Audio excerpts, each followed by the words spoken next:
नमस्कार, मैं हूं बालकृष्ण थरेजा। आप देख रहे हैं डेली लाइफ। आइए शुरुआत करते हैं आज के मुख्य समाचारों की। भीम आर्मी सदस्यों ने की विद्युत संबंधी समस्याओं के निराकरण की मांग। अधीक्षण अभियंता कार्यालय के समक्ष प्रदर्शन कर सौंपा ज्ञापन। पुलिस पर मास्क को लेकर चालान के नाम पर प्रताड़ित करने का आरोप। जिला अस्पताल में मरीजों के परिजन कार्रवाई से हुए परेशान। जोधपुर डिस्कॉम के अधीक्षण अभियंता कार्यालय में हुई बैठक। मुख्य अभियंता इम्तियाज बेग ने दिए आवश्यक दिशा निर्देश। पुलिस ने पेट्रोलियम पदार्थों की तस्करी के आरोप में 2 व्यक्तियों को किया गिरफ्तार। बेटी बचाओ बेटी पढ़ाओ योजना के क्रियान्वयन को लेकर टास्क फोर्स कमेटी की हुई बैठक। और अब समाचार विस्तार से। भीम आर्मी सदस्यों ने विद्युत संबंधी समस्याओं के समाधान की मांग को लेकर अधीक्षण अभियंता कार्यालय के समक्ष प्रदर्शन कर ज्ञापन सौंपा। नहीं चलेगी, नहीं चलेगी, नहीं चलेगी, नहीं चलेगी, नहीं चलेगी, नहीं चलेगी।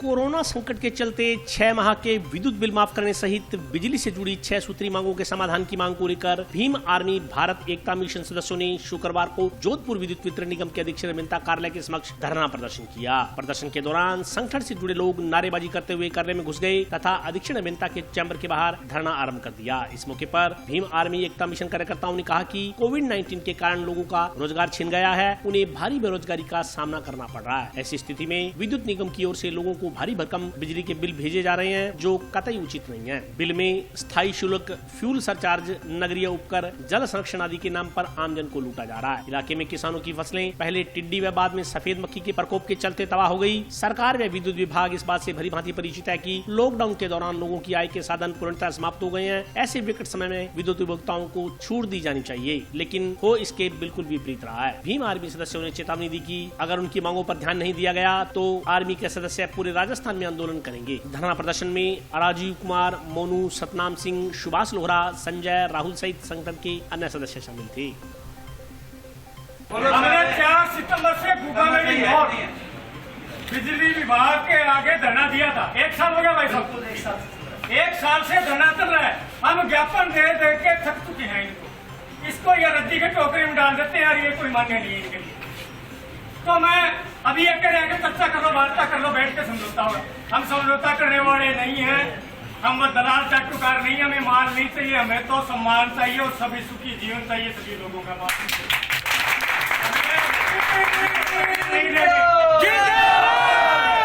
आज हमें 50 लोग हैं, हमें कहीं गिरफ्तार कर लो, हम मुकदमा लगा दे, कोई दिक्कत नहीं है, पढ़ने के लिए तैयार है। हम पागल लोग हैं, सिर्फ लोग हैं, सिर्फ की सुविधा नहीं डालते। आज राजस्थान सरकार व विद्युत विभाग द्वारा जिस प्रकार से लगातार बिजली दरों में मनमानी की जा रही है और आम आदमी, गरीब आदमी की जेब पे डाका डालने का काम किया जा रहा है, उससे को लेकर के आज भीम आर्मी के नेतृत्व में हनुमानगढ़ जंक्शन के अंदर एससी कार्यालय और मुख्य सचिव को हम साथी घेर के बैठे हैं।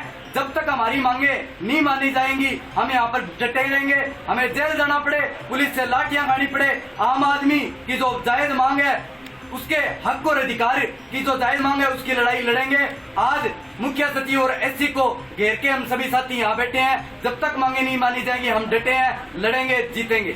आज एससी विद्युत कार्यालय के आगे हमने घेराव किया है। हमारी जो मुख्य मांगे हैं, एक तो स्थायी शुल्क है जो दिनों दिन बढ़ती जा रही है, दूसरा जो सिक्योरिटी राशि है, तीसरी हमारी मांग है जो घटिया मीटर है, जो तेज चलने वाले मीटर है उनको बदला जाए, तीसरी हमारी मांगे हैं जो इस कोरोना काल की महामारी बिल नहीं भर पाए। सरकार की गाइडलाइन भी थी कि 2 महीने का बिजली का बिल माफ कर दिया जाएगा, लेकिन उसके बावजूद के वे आज बिजली के बिल नहीं भरेंगे 2 महीने के। आज बिजली विभाग कनेक्शन काट रहे हैं। ये बड़ी शर्म की बात है, क्योंकि सरकार पूर्णतः जोर दे रही है कि आम ढाणी, आम गाँव में बिजली पहुंचाने का हमारा कर्तव्य है, वो पहुंचा नहीं रही है, कनेक्शन काट रही है। ये शोषणबाजी नहीं चलेगी।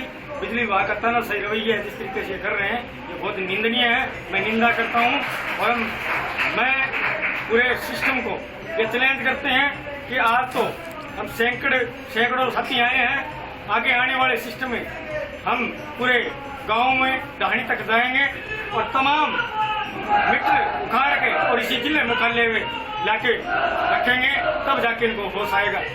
राजकीय जिला अस्पताल में उपचार के लिए आने वाले मरीजों के परिजनों ने पुलिस पर मास्क के नाम पर जुर्माना राशि को लेकर प्रताड़ित करने का आरोप लगाया है। पुलिस ने शुक्रवार को टाउन स्थित जिला अस्पताल में बिना मास्क घूमते लोगों के चालान काटे। चालान काटने पहुंची पुलिस टीम ने महामारी अध्यादेश अधिनियम के तहत कार्रवाई कर जुर्माना राशि वसूल की। वहीं अस्पताल में इलाज के लिए पहुंचे परिजनों ने पुलिस पर चालान के नाम पर आर्थिक जुर्माना लगाने को पहले से ही परेशान लोगों को और ज्यादा परेशान करने का आरोप लगाया। जिला अस्पताल में उपचार के लिए आए लोगों ने बताया कि पुलिस द्वारा बेवजह महामारी अध्यादेश अधिनियम का हवाला देकर जनता को परेशान किया जा रहा है। एक युवक का कहना था कि वह आज सुबह अपने किसी परिचित को खून देने अस्पताल में आया था। वह अकेला घूम रहा था और उसने सिर्फ मास्क को ठीक करने के लिए अपना मास्क उतारा तो अचानक पुलिस ने उसे अपनी तरफ बुलाया और उसका चालान काट दिया। उक्त युवक ने कहा कि पुलिस ने पैसे नहीं देने पर गाड़ी में डालकर हवालात में बंद करने की धमकी दी और दुर्व्यवहार करते हुए उससे जुर्माना राशि वसूल की। इसके अलावा जिला अस्पताल परिसर में 2 युवकों और पुलिस के बीच कहासुनी भी हो गई। हालांकि चालान काटकर पुलिस अपने रास्ते चली गई, लेकिन उक्त युवकों का कहना था कि पुलिस चालान के नाम पर लोगों को बेवजह धमका रही है और उनसे जबरदस्ती जुर्माना वसूलने का काम कर रही है।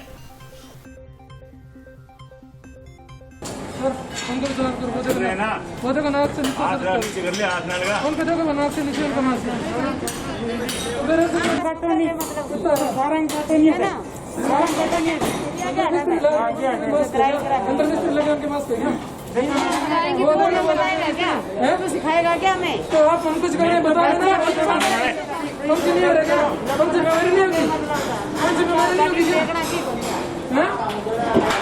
ना। जी सर, ये पुलिस वाले हैं, हम अपने सोशल डिस्टेंस में बैठे हैं, फिर ये अपने बेवजह से हमारा ये चालान निकाल दिए। 100 रुपए का बेवजह से हमारा चालान निकाल रहे हैं। ऊपर से हमको धमकी दे रहे हैं कि आपको अंदर कर देंगे, गाड़ी में बिठा देंगे, हैं आपको जेल में भेज देंगे, इसको गाड़ी में बिठा लो। इसमें 2 महिला कांस्टेबल थी और 1 कांस्टेबल थे, 2 और 1 कांस्टेबल थे। वो हमको अंदर करने की धमकी दे रहे हैं और साथ में हमारे पास मास्क होने के साथ ही वो हमारा चालान निकाल कर यहाँ से चले गए। साथ में हमें हॉस्पिटल में इतने दुखी हो रहे हैं, दवाई देने के ऐसे दुखी हैं, वैसे हमारा फिर भी चालान निकाल रहे हैं। हम तो आर्मी तैयारी कर रहे थे, तैयारी कर अब यहाँ पर आए हैं। क्या हम ऐसे, हम तो वैसे दुखी हैं यहाँ पर बहुत, और ये और दुखी कर रहे हैं सर। ऐसे इस महामारी के नाम पर ऐसे ठगे जा रहे हैं। जी मैं मेरे बच्चे को दवाई दिलाने के लिए आया हूँ और मेरा 13 महीने का बच्चा है, उसको मतलब ब्लड की दिक्कत थी तो मैं ब्लड लेने के लिए ब्लड बैंक आया हूँ। ये देखो मेरा, अभी मैं अकेले में खड़ा था और मेरे मास्क भी लगाया हुआ था, थोड़ा ऐसे नाक से नीचे था, तो अभी पुलिस वाले आए और मेरा 100 रुपये का चालान निकाल दिया। और फिर मैंने कहा कि भाई मेरा क्यों चालान काट रहे हो, मैं तो यहाँ पे वैसे ही दुखी हूँ, तो मैं तो मेरा ब्लड लेने के लिए आया हूँ। तो बोले चलो इसको गाड़ी में डालो। उन्होंने एक फ़ोन किया, थाने से आ रहे हैं, तेरे को भी डाल के लेके जाएंगे। जैसे गवर्नमेंट के नियम कानून कायदा जो भी हैं वो हम भी जानते हैं और हम उनकी पालना करते हुए हॉस्पिटल में डरते हुए तो वैसे ही आते हैं बाजार, और ऊपर से ये दुखी करते हैं और बेफालतू काम के। भाई यहाँ पे 2-4 जने और भी घूम रहे हैं, उनके भी मास्क नहीं है, तो उन्होंने सिर्फ हमारा निकाल दिया और ऊपर से धमका रहे हैं। तो जी मेरी ये मांग है कि इनके जो ये भ्रष्ट लोग हैं और ये जो घटिया नीति के जो पुलिस वाले हैं, इनके खिलाफ सख्त से सख्त कार्रवाई होनी चाहिए। इसके नाम पे ठगी मचा रहे हैं, ये ठगी बंद होनी चाहिए।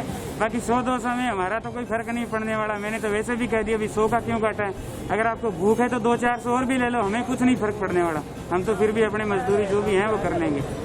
जोधपुर डिस्कॉम के अधीक्षण अभियंता कार्यालय में शुक्रवार को मुख्य अभियंता इम्तियाज बेग ने अधिकारियों कर्मचारियों की बैठक लेकर आवश्यक दिशा निर्देश जारी किए। जोधपुर डिस्कॉम के मुख्य अभियंता ने शुक्रवार को जंक्शन स्थित अधीक्षण अभियंता कार्यालय में अधिकारियों व कर्मचारियों की बैठक लेकर आवश्यक दिशा निर्देश जारी किए। मुख्य अभियंता इम्तियाज बेग ने बताया कि बैठक का मुख्य एजेंडा रेवेन्यू टारगेट और सिस्टम सहित रबी के सीजन में हनुमानगढ़ में विद्युत उपलब्धता को लेकर रहा। विद्युत उपलब्धता को ध्यान में रखते हुए शुरू किए गए नए प्रोजेक्ट्स के क्रियान्वयन को लेकर संबंधित अधिकारियों को आवश्यक दिशा निर्देश जारी किए गए। उन्होंने बताया कि उपभोक्ताओं की विभिन्न समस्याओं पर भी बैठक में गहनता से विचार विमर्श किया गया। इस दौरान उपभोक्ताओं की विद्युत आपूर्ति संबंधी व अन्य समस्याओं के संदर्भ में जल्द से जल्द निस्तारण के निर्देश संबंधित अधिकारियों को दिए गए। उन्होंने कहा कि जोधपुर डिस्कॉम के विभिन्न लक्ष्यों की प्राप्ति के लिए बनाए गए एक विशेष चार्ट के मुताबिक अधिकारियों कर्मचारियों को अपनी कार्य प्रणाली में भावी सुधार करने के लिए निर्देशित किया गया है।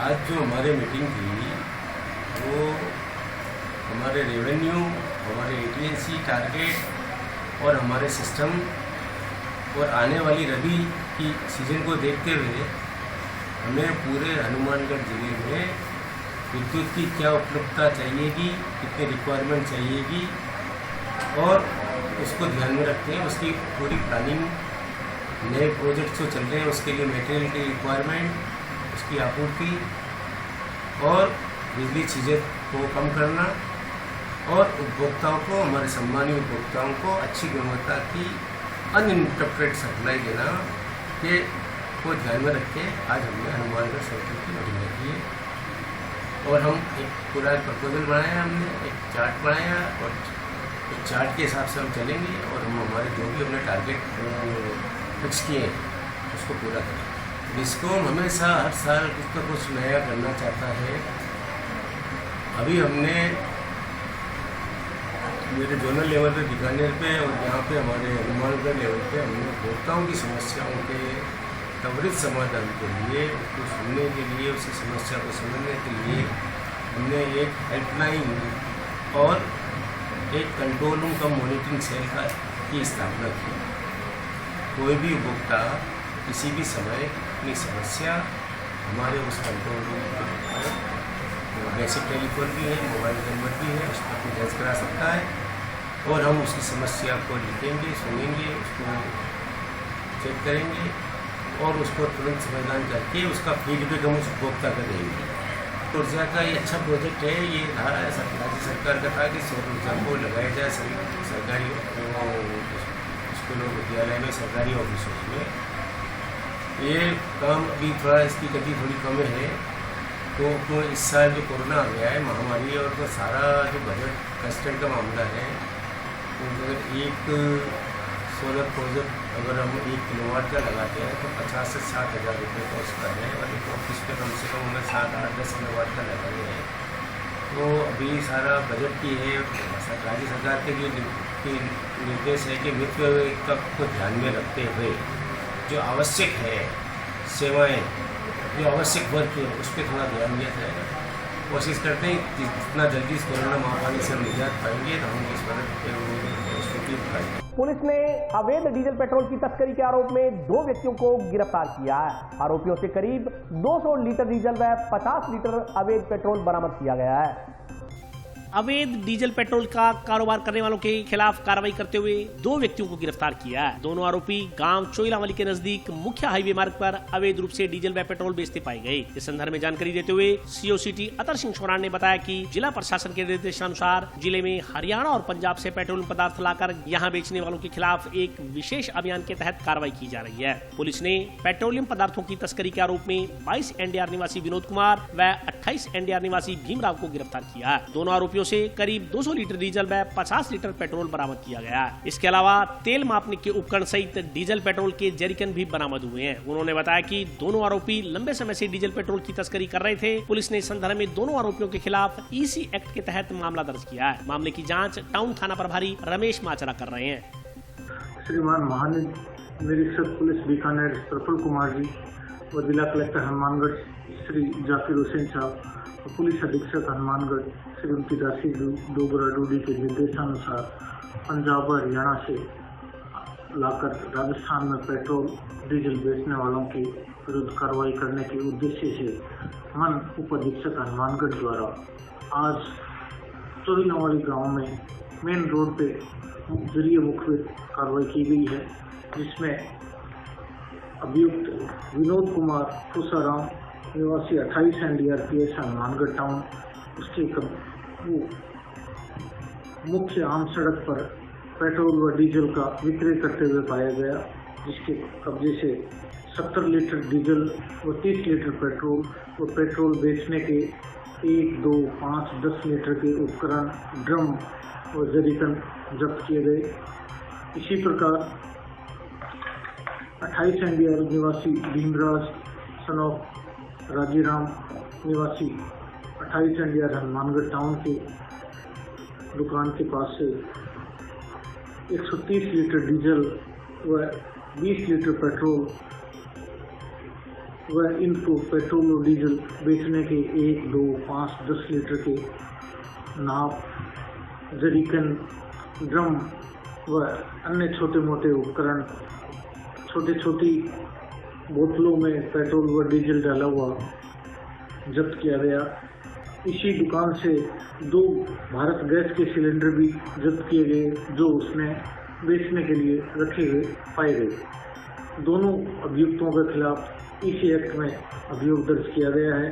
वह आगे का अनुसंधान थानाधिकारी श्री हनुमानगढ़ टाउन श्री रमेश मात्रा जी को करेंगे। ये अभी अनुसंधान से पाया गया कि ये चोरी छुपे कई दिनों से डीजल और पेट्रोल बेच रहे थे, लेकिन आज ही जरिए मुखबिर विशेष सूचना मिली कि वो आज ताज़ा ही गाड़ी आकर के माल मंगवाया है और पेट्रोल और डीजल मिल जाएगा, जिस पर कार्रवाई की गई। बेटी बचाओ बेटी पढ़ाओ योजना के क्रियान्वयन को लेकर टास्क फोर्स कमेटी की बैठक जिला परिषद कार्यालय में आयोजित की गई। जंक्शन स्थित जिला परिषद कार्यालय में शुक्रवार को बेटी बचाओ बेटी पढ़ाओ योजना को लेकर टास्क फोर्स कमेटी की बैठक का आयोजन किया गया। बैठक में योजना के बेहतर क्रियान्वयन को लेकर गहनता से विचार विमर्श किया गया। इसके अलावा कोरोना के दृष्टिगत नियमों को ध्यान में रखते हुए बेटी बचाओ बेटी पढ़ाओ योजना के व्यापक प्रचार प्रसार को लेकर रणनीति तैयार की गई। महिला बाल विकास अधिकारी परवेश सोलंकी ने बताया कि बेटी बचाओ बेटी पढ़ाओ योजना के तहत जिले भर में विभिन्न तरह के कार्यक्रमों का आयोजन करवाया जाएगा। इस दौरान कोरोना के नियमों को ध्यान में रखते हुए उक्त योजना का प्रचार प्रसार किया जाएगा। उन्होंने बताया कि बेटी बचाओ बेटी पढ़ाओ योजना के साथ साथ कन्या पोषण वाटिका योजना भी क्रियान्वित की जाएगी। कन्या पोषण वाटिका योजना के तहत ग्रामीण इलाकों में लोगों को बालिका शिक्षा के प्रति जागरूक किया जाएगा। वह बेटी के जन्म के बाद जिस तरह नव विवाहित वधु घर में प्रवेश करती है, उसी तरह कन्या को भी घर में शुभ लक्ष्मी मानकर प्रवेश करवाने के लिए लोगों को प्रेरित करने का प्रयास किया जाएगा। आज बेटी बचाओ के तहत टास्क फोर्स की कमेटी की मीटिंग हुई थी, जिसमें हमारे जिले में बेटी बचाओ के तहत किए जाने वाले कार्यक्रमों के बारे में विस्तार से चर्चा की गई और ये डिसाइड किया गया कि जो कोरोना को इस बार ध्यान में रखते हुए सामाजिक दूरी का और कोरोना के प्रोटोकॉल का पालन करते हुए हम बेटी बचाओ का भी प्रचार प्रसार नियमित रूप से कर सकें और जिले लेवल से लेकर के ग्रास रूट लेवल तक हम बेटी बचाओ के कार्यक्रम कर सकें, जिसमें कन्या पोषण वाटिका बच्ची बालिका का जन्म होने तक ये प्रयास किया जाएगा कि हर पंचायत के में एक कन्या पोषण वाटिका के रूप में डेवलप की जाए। बेटियों को जन्म के टाइम पर उनका जन्म के बाद घर में आने पर, जैसे कि हम वधु का प्रवेश गृह प्रवेश करवाते हैं, इसी तरह बेटियों का गृह प्रवेश कराया जाए और लोगों को ज़्यादा से ज़्यादा जागरूक करके उनके साथ बेटी बचाओ का पूरा प्रचार प्रसार किया। और अभी वक्त ब्रेक का, हाजिर होता हूँ छोटे से ब्रेक के बाद।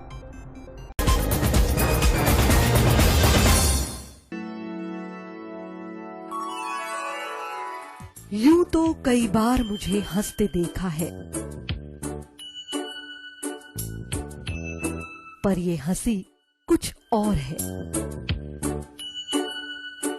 ये गहना मुझ पर जचता है, पर ये महज एक गहना नहीं, ये रूपरेखा है मेरे मन की, हंसती खिलखिलाती लहरों की,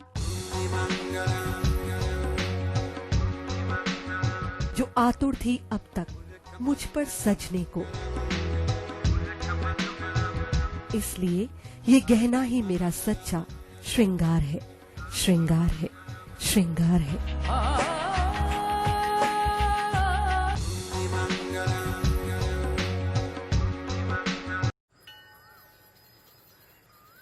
अरे बबलू, लॉकडाउन खुलते ही टहलने निकल पड़े। महामारी अभी फैली हुई है। सरपंच जी टहलने नहीं, काम पे वापस जा रहे हैं। तुझे डर नहीं लगता वायरस पकड़ लेगा? पहले थोड़ा बहुत डर लगता था, फिर पता चला कि अगर मैंने पूरी सावधानी बरती तो ये बीमारी होने की संभावना कम है। सबसे महत्वपूर्ण है ये मास्क। काम पर मास्क हमेशा पहनूंगा, समय समय पर हाथ धोता रहूंगा और दूसरों से हर वक्त कम से कम 2 गज की दूरी बनाए रखूंगा। खुद को, दूसरों को और अपने परिवार वालों को भी सुरक्षित रखूंगा। अरे भाई, मेरी जिम्मेदारी बनती है तुझे चेतावनी देना, सो दे दिया। जब देश के मेडिकल और स्वच्छता कर्मचारी रोज कोरोना वायरस से लड़ने का काम कर रहे हैं, तो हमारी भी तो जिम्मेदारी बनती है अपना काम करने की। बबलू, तुझे कुछ हो गया तो? हजारों लोग इस बीमारी को हराकर ठीक हो चुके हैं और अगर किसी कारण मुझे ये बीमारी हो भी जाए तो सरकार ने अस्पताल में हमारे इलाज के लिए पर्याप्त व्यवस्था कर रखी है। ये घबराने का वक्त नहीं, एक दूसरे का हौसला बढ़ाने का वक्त है। अरे ऐसे क्या देख रहा है? तू काम पे जाएगा, मैं नहीं जाऊंगा, नाक नहीं कट जाएगी मेरी। चलो मास्क। हाँ, मास्क मास्क। अरे नाक तो ढक लो। हाँ। कोरोना वायरस से हमें लड़ाई जारी रखनी पड़ेगी, पर उससे डर कर नहीं, पूरी सावधानी के साथ डट कर चलिए। रुकी जिंदगी को आगे बढ़ाएं, देश को आत्मनिर्भर बनाएं। जय हिंद।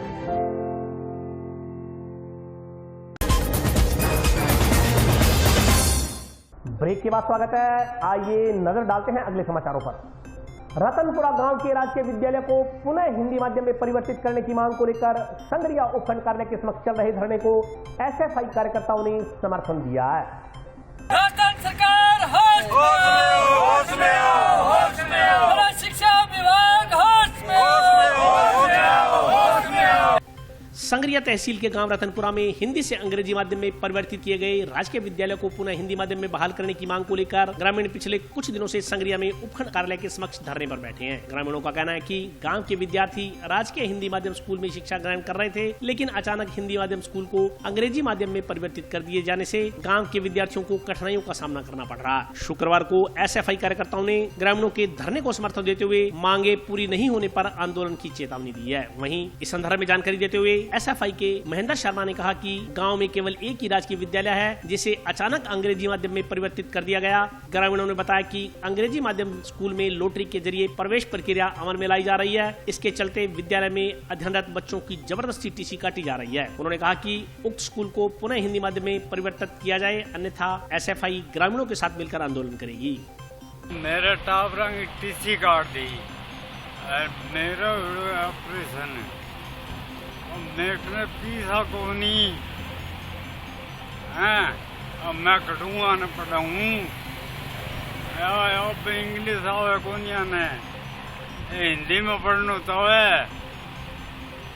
अब मेरे को पीसा को नहीं, इंग्लिश और हिंदी बंद कर दियो, इंग्लिश चालू कर दियो, मैं कटूँ पढ़वाने, इंग्लिश बंद कर दो, हिंदी चालू कर दो।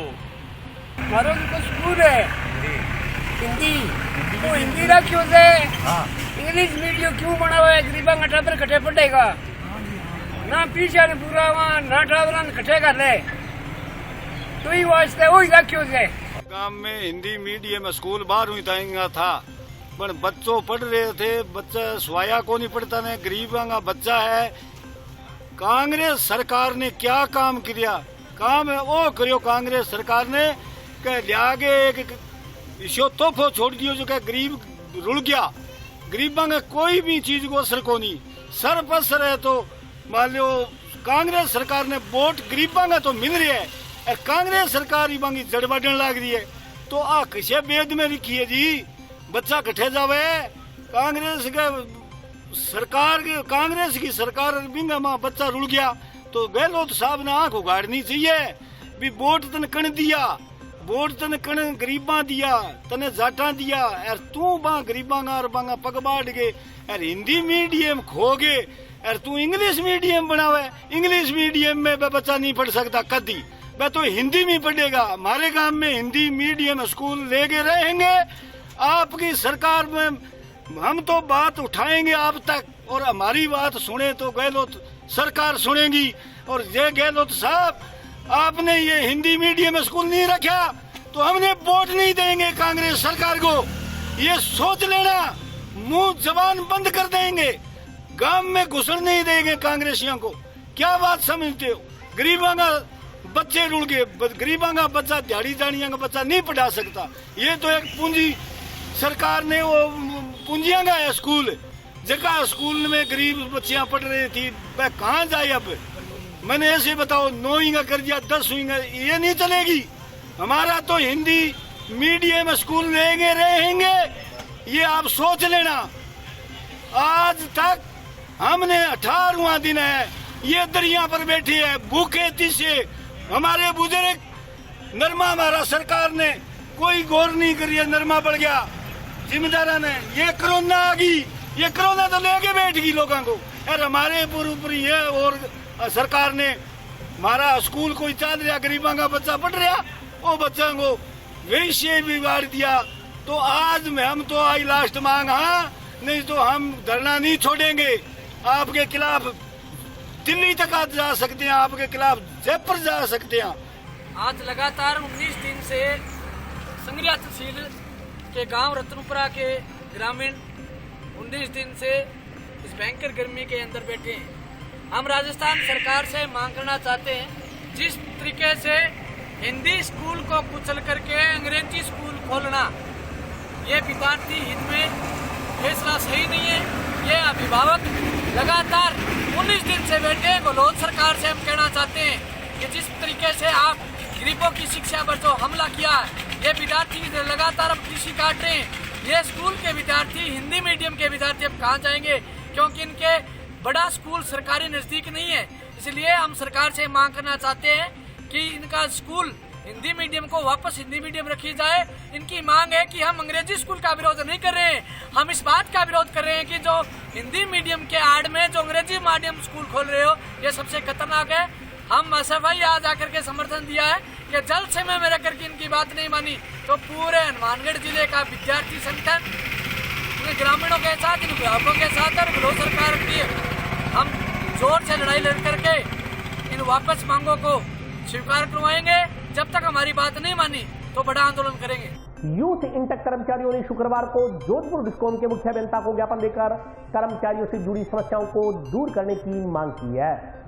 प्रदेश यूथ इंटेक से जुड़े विद्युत कर्मचारियों ने शुक्रवार को जोधपुर डिस्कॉम के मुख्य अभियंता को अपनी विभिन्न समस्याओं से अवगत करवाया। कर्मचारियों ने मुख्य अभियंता को यूथ इंटेक की समस्याओं से अवगत करवाते हुए उनके शीघ्र निस्तारण की मांग की है। कर्मचारियों ने बताया कि बकाया वेतन और एरियर के भुगतान की मांग को लेकर कर्मचारी पिछले लंबे समय से आंदोलन कर रहे हैं, लेकिन अभी तक उनकी मांगों को लगातार अनदेखा किया जा रहा है। इसके चलते कर्मचारी वर्ग में भारी रोष व्याप्त है। इसके अलावा मुख्य अभियंता को ज्ञापन देकर जोधपुर डिस्कॉम कार्यालय में चल रही अधिकारियों व कर्मचारियों की कथित मिलीभगत के कारण निगम को हो रहे नुकसान के बारे में भी अवगत करवाया गया। ज्ञापन के जरिए यूथ इंटक कर्मचारियों ने मिली भगत करने वाले अधिकारियों व कर्मचारियों के खिलाफ आवश्यक कार्रवाई करने की मांग की। इससे पूर्व इंटक से जुड़े कर्मचारियों ने मुख्य अभियंता को बुके भेंट कर उनका अभिनंदन किया। आज इंटक यूनियन की तरफ से मुख्य अभियंता का स्वागत किया गया है, व्यवस्था देकर उनका और उनके हार्दिक उनका शुभकामनाएं देकर।